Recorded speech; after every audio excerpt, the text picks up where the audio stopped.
Maithili express की शानदार प्रस्तुति।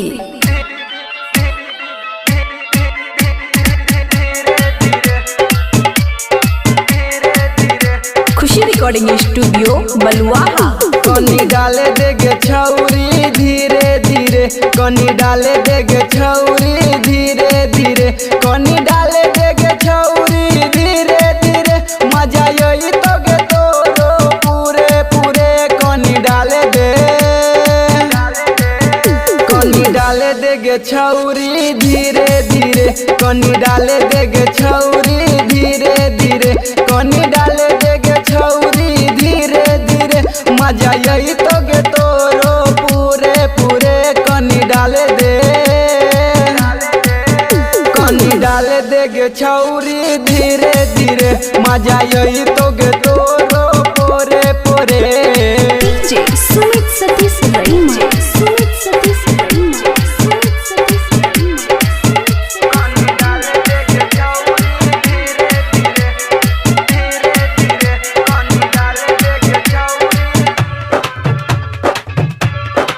खुशी रिकॉर्डिंग स्टूडियो बलुआहा। हेगे जान सुने, मन कर छौते पास सटै छी, डर लागै छौते दूर भागै छी। डर नहीं मजा तो मन कर छौते पास सटै छी, डर लागै छौते दूर भागै छी। जोश चढ़ल छै जहिया में पोरे पोरे, कनी करे देना छौरी खरे खरे। कनी डाल दे, कनी डाले देगे छौरी धीरे धीरे, मजा तो गे तोरो पूरे पूरे। डीजे सुमित सतीश रईमा, सुमित सतीश रईमा, सुमित सतीश रईमा।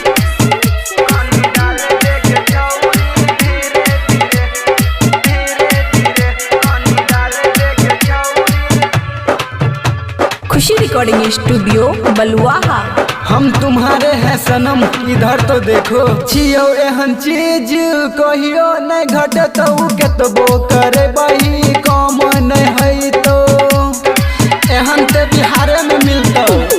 छियो एहन चीज कहियो नहीं घटतो, केतबो करे बही कम नहीं है तो।